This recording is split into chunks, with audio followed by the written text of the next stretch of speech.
بسم اللہ الرحمن الرحیم، السلام علیکم۔ میں ہوں سلمان حیدر اور آپ دیکھ رہے ہیں اپنا یوٹیوب اور فیس بک چینل۔ دعا ہے پروردگار سے کہ اس نے آپ کو اور آپ کے اہل خانہ کو اپنی حفظ و امان میں رکھا ہوا ہو۔ اس میں کوئی شک نہیں کہ جب سے میں اور آپ بڑے ہوئے ہیں یا جب بڑے بزرگ ہوئے ہیں یا بزرگ ترین ہوئے ہیں، ان سب نے پاکستان کو کسی نہ کسی لمحے پہ ہماری زبانی، میڈیا کی زبانی، اخبارات کی زبانی یا سیاستدانوں کی زبانی ہمیشہ ایک نازک موڑ پر ہی دیکھا ہے۔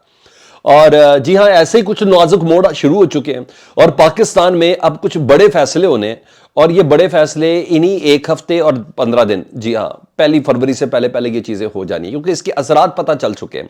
اور جس طرح میں آپ کو ہمیشہ سے یہ کہتا ہوں کہ اسپیشلی 8 اپریل کے بعد جب سے عمران خان صاحب کی حکومت گئی تو اتنا کچھ ہوا پاکستان میں، اتنا کچھ پہلی بار ہوا۔ تحلیل ہوئی اسمبلی، پھر واپس ہوئی اسمبلی، عمران خان کو ذلیل کرنے کے لیے سپریم کورٹ جایا گیا، وہاں سے لیا گیا، پھر اقدامات کیے گئے، پھر جو کچھ بھی ہوا، ہر چیز پاکستان کی تاریخ میں پہلی بار ہوئی۔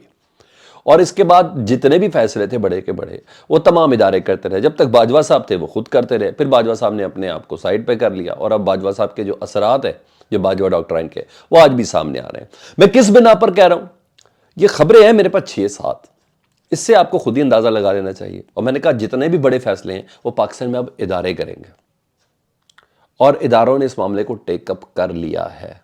کیا پاکستان کے ادارے نہیں دیکھ رہے کہ پنجاب کی اسمبلی تحلیل ہو گئی ہے؟ پاکستان کا سب سے بڑا صوبہ، جی ہاں، اس کی اسمبلی ہی تحلیل ہو گئی ہے، تو یہاں اب ضمنی انتخاب کرانا ہے کیا پاکستان کے یہ ادارے نہیں دیکھ رہے کہ کے پی کی اسمبلی تحلیل ہو گئی ہے؟ آج اس کی سمری چلے گی ہے، 2 دن بعد وہ تحلیل ہو چکی ہوگی اگر گورنر نے سائن نہ کیے تو۔ پاکستان کو کرنا ہے کیا صرف ضد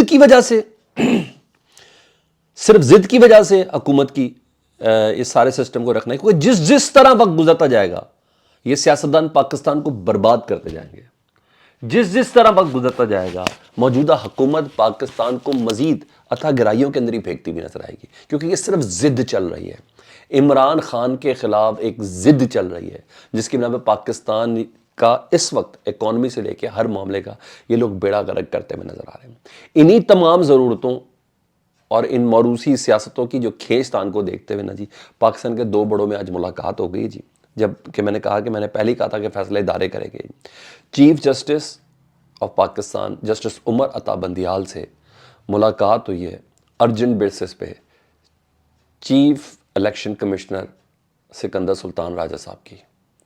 آدھا گھنٹہ سپریم کورٹ کے چیمبر میں ان کی ملاقات ہوئی ہے، اور جو ذرائع بتاتے میں اسی طرح ہی بات کروں گا آپ سے، کیونکہ میں تو اس ملاقات میں تھا نہیں اور کوئی تیسرا فریق بھی نہیں تھا، تو میں آپ کو اتنا بتا سکتا ہوں کہ اس ملاقات میں آدھے گھنٹے سے زیادہ یہ ملاقات رہی ہے۔ موجودہ آئینی صورتحال پر گفتگو ہوئی ہے۔ پنجاب اسمبلی کی تحلیل کے بعد کرنا کیا ہے؟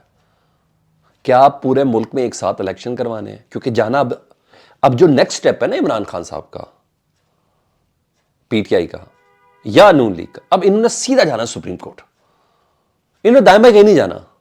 اور سپریم کورٹ کا چیف جسٹس یہ ملاقات کر رہا ہے کس سے؟ جسٹس کس سے کر رہا ہے؟ سکندر سلطان راجہ صاحب سے، جس کے کہنے پر یہ اسمبلی تحلیل کا موقف واپس کیا گیا تھا کہ ہمیں 3 مہینے چاہیے۔ جب عمران خان صاحب 8 اپریل کو جب اسمبلی تحلیل ہوئی تھی، عمران خان سے جب تحلیل کی گئی تھی کہ ہمیں 3 مہینے چاہیے تیاری کے، میں کہنا ماموں 3 نہیں 10 مہینے ہو گئے ہیں، میں نے تمہیں ریلیف دینے کے لیے، عمر عطا بندیال صاحب نے کہا ہوگا، میں نے اتنا وقت گزار دیا، تو اب تم بتاؤ کیا کرنا ہے؟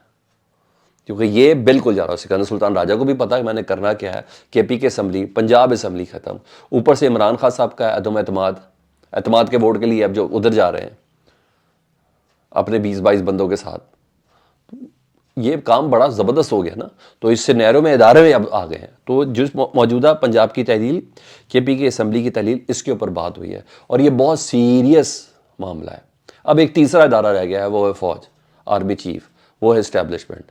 ان تینوں نے مل کے کرانا یہ الیکشن، یہ سیاستدان نہیں کرائیں گے، یہ مزید بیڑا غرق کریں گے۔ نہیں یقین آتا آپ کو؟ میں آپ کو بتاتا ہوں، آج پاکستان کی اسٹاک ایکسچینج، اس کو بلڈ باتھ کا نام دیا جا رہا ہے کہ خونی کھیل کھیلا گیا پاکستان کی اسٹاک ایکسچینج کے ساتھ۔ آج 1672 پوائنٹس نیچے گری ہے پاکستان اسٹاک ایکسچینج، یعنی 100 انڈیکس تقریباً 38,400 کچھ کے اوپر بند ہوا۔ سر آپ اس کو چھوٹی چیز سمجھ رہے ہیں؟ ان کی ضد اور ہٹ دھرمی کی وجہ سے انسرٹنٹی کاروباری لوگوں کو نہیں پتہ چل رہی۔ کاروباری لوگوں کو تو پتہ ہے کہ یہ جو $9.5 ارب ملا ہے تو کس لیے ملا ہے؟ یہ پاکستان کی اکانومی کو چلانے کے لیے ملا ہے کہ پاکستان کے سیلاب زدگان کو بنانے کے لیے ملا ہے؟ اصل اکانومی تو چلانی ہے IMF نے، اور IMF نے کہا تھا کہ آپ نے وعدہ کیا تھا مفتاح اسماعیل نے کہ پیٹرول کی قیمت بڑھائیں گے، آپ نے وعدہ کیا تھا کہ سبسڈی ختم کریں گے، آپ نے وعدہ کیا تھا اور آپ نے نہیں کیا، پرسوں پھر پیٹرول کی قیمت آپ نے سسٹین رکھی۔ تو کیا تاجر برادری کو نہیں پتا؟ سب سے حساس لوگ یہ ہوتے ہیں، اس لیے سب سے پہلا اثر یہاں پڑتا ہے، سب سے پہلا اثر یہ پڑتا ہے۔ تو انہوں نے اپنی ضد ہٹ درمی میں نا اس طرح کر لیا۔ اب ادھر دیگر کچھ خبریں میں اس میں کافی اور چیزیں میں وہ چیزیں ذرا جلدی سے لے کے چل لیتا ہوں جی۔ آج لوگ کہہ رہے ہیں جی عمران خان صاحب کا بڑا ریلیف مل گیا، کوئی ایسی چیز نہیں۔ الیکشن کمیشن میں آج توہین الیکشن کمیشن کیس تھا، عمران خان صاحب پیش نہیں ہوئے تھے، لاسٹ انہوں نے وارنٹ گرفتاری جاری کیے تھے عمران خان صاحب کے، وہ لاہور ہائی کورٹ نے ختم کر دیا تھا، تو اب یہ 24 جنوری تک سماعت چلی گئی ہے۔ ایک تو میں نے آپ کو اس کیس کے حوالے سے بتانا تھا۔ دوسری طرف جی PMLN، ظاہری بات ہے بچوں کے اندر وہ پیار تو نہیں ہے نا بھائیوں، جو بڑے بھائیوں کے اندر ہے، تو وہ تو ہم سب کو بھی بڑے اچھے سے پتا ہے، خود نون لیگ والوں کو بھی بڑے اچھے سے پتا ہے۔ مزید دیکھنا، ایک ہفتے کے اندر دیکھیے گا کیا کیا ہونے والا ہے، آپ کو خود اندازہ ہو جائے گا، اور اسپیشلی لندن سے کیا کیا ہونے والا ہے۔ اس پہ بڑا رولا ڈالا ہوا سلمان شہباز نہیں، نہیں ابھی سیاست کے اندر انہوں نے اپنی موجودگی ثابت کرنے کی کوشش کر رہے ہیں۔ انہوں نے ایک ٹویٹ کیا، انگلش میں بھی کیا، اردو میں کیا، انہوں نے کہا کہ پاکستان کے آخری 3 وزیر خزانہ تھے نا وہ جوکر تھے۔ اب ظاہری بات ہے اگر PTI کے کہنے والے ہوتے تو ترین صاحب تو ان کو کہہ دیتے، حفیظ صاحب کو کہتے ان کو سیدھا کہہ دیتے وہ جوکر ہیں، نہیں، انہوں نے اپنے بندے کو جوکر بولا، شامل کرنا تھا، اس لیے اس کا نام نہیں لینا چاہتے، مفتاح اسماعیل صاحب کو۔ جی ہاں، انہوں نے باقاعدہ جوکر ڈکلیئر کیا، اور کافی رونت نظر آئی ہے۔ یہ میں نون لیگ کا سوشل میڈیا کو کہہ رہا ہوں، اس کو بہت بدتمیزی کے اندر گردان رہے ہیں۔ یہی وہ چیز ہے جس کے خلاف آواز بلند کی ہے سعد رفیق صاحب نے۔ اور میں آپ کو ایک بات بتا دوں، سعد رفیق صاحب کے ساتھ اچھے خاصے 20-25 پارلیمنٹیرین شامل ہیں۔ سعد رفیق نے یہی بات کی تھی نا نیوز کے آفس میں آ کے، انہوں نے یہی کہا تھا کہ وہ کسی طور پر بھی اس جمہوریت کو صحیح نہیں سمجھتے، یہ چیچک زدہ جمہوریت ہے، یہ موروثیت کے ساتھ فلانا ابن فلانا، یہ موروثی سیاست، یہ پاکستان کو کبھی بھی آگے نہیں بڑھنے دے گی۔ انہوں نے کہا نظریہ ضرورت کے تحت کیے گئے عدالتی فیصلے پاکستان کو کبھی نہیں آگے بڑھنے دیں گے، اسٹیبلشمنٹ کی انوالومنٹ ہے، یہی کہا تھا۔ اب میں آپ کو خبر دے رہا ہوں اور لوگ بھی خواجہ سعد رفیق کے ساتھ شامل ہو گئے ہیں۔ یہ مسلم لیگ نون کے اندر سے ہوا چل رہی ہے، یہ آپ نے ذہن میں رکھنا ہے۔ وہ کہتے ہیں نا وقت دا پہیہ لنگ گیا، جی ہاں چودرانی نٹ رہی ہے، پتہ چلنا ہے آپ لوگوں کو، ان لوگوں کو بہت اچھے سے پتہ چلا، آپ کو خود پتہ چلے گا یہ مہینے میں آپ کو کتنے بڑے بڑے فیصلے ہیں۔ اس کو میں نے کہا اس ویڈیو کو ذرا سائڈ پہ سیو کر کے رکھ لیں، آپ کو اندازہ ہوگا۔ مزید سن لیں جی، آج کے PK کی اسمبلی تحلیل ہو رہی ہے جی، وہ اسمبلی چلی گئی ہے جی۔ دوسرا 3 افراد جنہوں نے نگران وزیر اعلیٰ بننے سے انکار کر دیا ہے، ناصر کھوسہ صاحب نے انکار کیا، کل چیف جسٹس جواد خواجہ صاحب نے انکار کیا، آج SN بھون کا نام بھی تھا، وہ بھی ان کا انکار کر دیا گیا۔ بہرحال وزیر اعظم پاکستان شہباز شریف صاحب نے نگران وزیر اعلیٰ کے لیے یہ تو طے ہو گیا کہ انہوں نے نام ڈیسائیڈ کر لیا، مگر اپنے جتنے بھی جو اتحادی ان سے گفتگو کرنی تھی، تو چودھری شجاعت سے ان کی گفتگو ہو گئی ہے، زرداری صاحب سے گفتگو ہو گئی ہے۔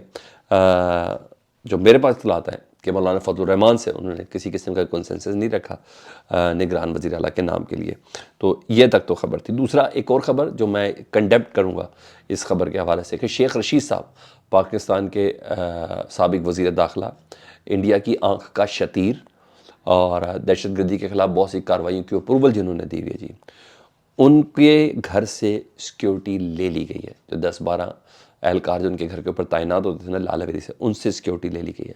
اس کا مطلب ہے کہ ایک سازش ہے شیخ رشید کے خلاف، کہ وہ کسی قسم کی بھی اٹیمپٹ ان کے اوپر ہو سکتی ہے، کسی ناخوشگوار واقعہ کریٹ کرنے کے لیے یہ رانا ثناء اللہ صاحب نے یہ سیکیورٹی ان سے لی ہے۔